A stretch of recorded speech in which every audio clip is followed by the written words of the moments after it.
Welcome back. آج کا بہت ہی اہم موضوع جس کے اوپر ہم بات کر رہے ہیں، اور ہمیں کالر نے بھی ایک کال کی اور انہوں نے بھی بڑا اپریشیٹ کیا کہ ہماری ٹرانسمیشن بہت اچھی جا رہی ہے. الحمدللہ کوئی ڈرامے بازی کے بغیر ہم ساری ٹرانسمیشنس کو آتھینٹک طریقے سے لے کے چل رہے ہیں. وہ انفارمیشن اور وہ ٹاپکس آپ کے سامنے لے کر آتے ہیں جو کہ ایکچولی معاشرے کا حصہ ہیں. جیسے کہ ابھی ہم نے بات کی مٹیریلسٹک چیزوں کے اوپر کہ لوگ آج کل اتنا دکھاوے میں گم ہو گئے، اتنا گم ہو گئے کہ وہ اپنے آپ کو ہی بھول گئے.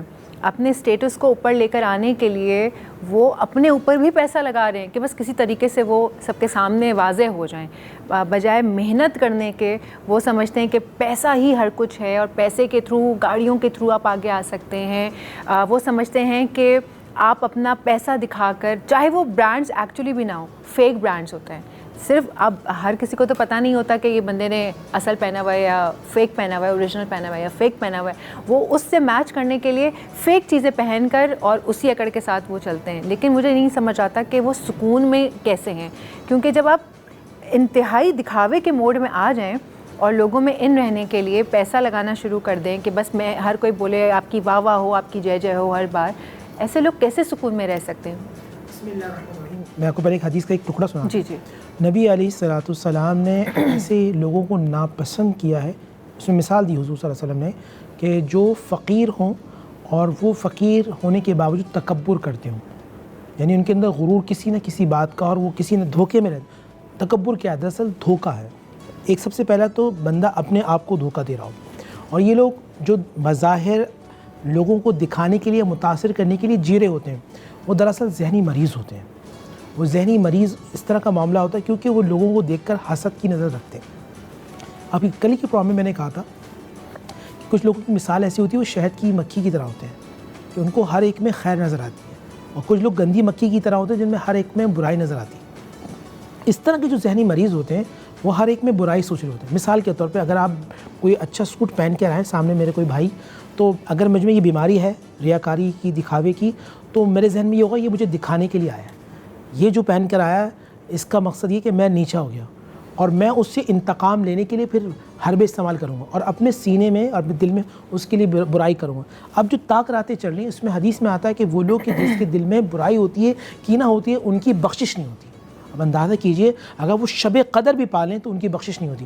تو مجھے اور آپ کو بچنا کیسے؟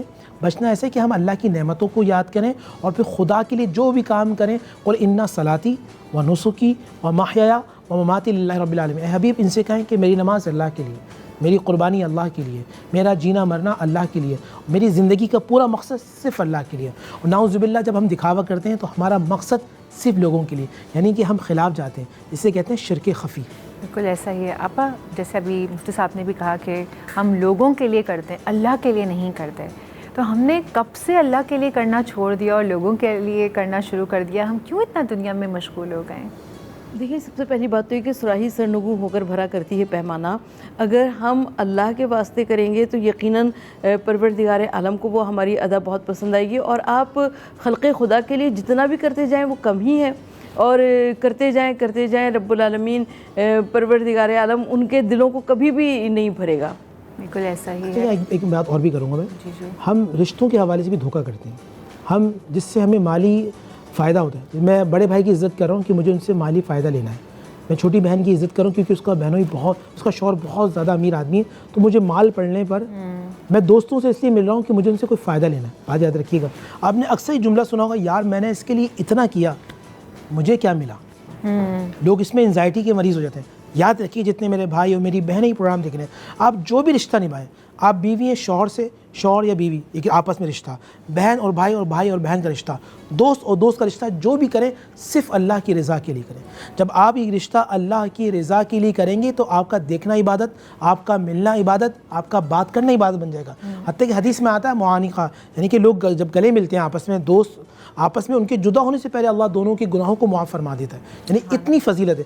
اگر میں مالی مفاد کے لیے جاؤں گا تو اس میں کوئی فائدہ نہیں ہے، وہ کبھی ہو سکتا ہے حرام ہو جائے. لیکن میں اللہ کی محبت، حدیث سے رسول آتا ہے صلی اللہ علیہ وسلم میں، ایک شخص دوسری جگہ پہ ملنے کے لیے جا رہا ہے، اللہ فرشتوں کو بھیجتا ہے، یہ کیوں جا رہے ہیں؟ فرشتے انسانی صورت میں آتا ہے، آپ کیوں جا رہے ہو؟ تو وہ کہتے ہیں کہ میں اپنے دوست سے اللہ کے خاطر ملنے جا رہا ہوں. وہ فرشتہ جاتا ہے اللہ کی بارگاہ میں، اللہ کہتا ہے اس سے جا کے کہہ دو میں نے تیری بھی بخشش کر دی اور جہاں تو جا رہا ہے اس کی بھی بخشش کر دی. تو یعنی اگر آپ کا نیک مقصد ہوگا تو اللہ تعالیٰ آپ کے آخرت کے دروازے کھول دے گا, اور دنیا کا مقصد ہوگا آپ یہاں بھی پھنستے رہیں گے اور آخرت میں بھی پھنسیں گے. لیکن مفتی صاحب دیکھیں, یہ جو دنیا کا مقصد یا اللہ کا مقصد یہ تو ہم سبھی کو پتہ ہے, ہمارے دلوں میں یہ بات تو بچپن سے بٹھا دی جاتی ہے نا کہ اللہ ایک ہے, اللہ کی راہ میں خرچ کرنا ہے, نیکی کی طرف گامزن ہونا ہے, ترقی کرنی ہے, یہ کرنا ہے, وہ کرنا ہے, رشوت نہیں لینی ہے. یہ وہ چیزیں ہیں جو ہماری روٹس میں ہیں اور ہم اپنے بچوں کو بتا رہے ہوتے ہیں, اور یہ وہی بچے جن کی روٹس میں ڈالا جاتا ہے وہی بچے بڑے ہو کے یہ سارے کام کر رہے ہیں. یہ ساری باتیں مجھے آپ سے کرنی ہیں لیکن وقت ہو گیا ایک بریک کا. بریک لیتے ہیں, لیکن یہ سوال کا جواب میں آپ لوگوں سے بھی چاہوں گی. چاہیں تو آپ کال کر کے ہمارے پروگرام کا حصہ بن سکتے ہیں, اور بریک کے بعد یہ جواب مفتی صاحب سے لیتے ہیں. چھوٹا سا بریک.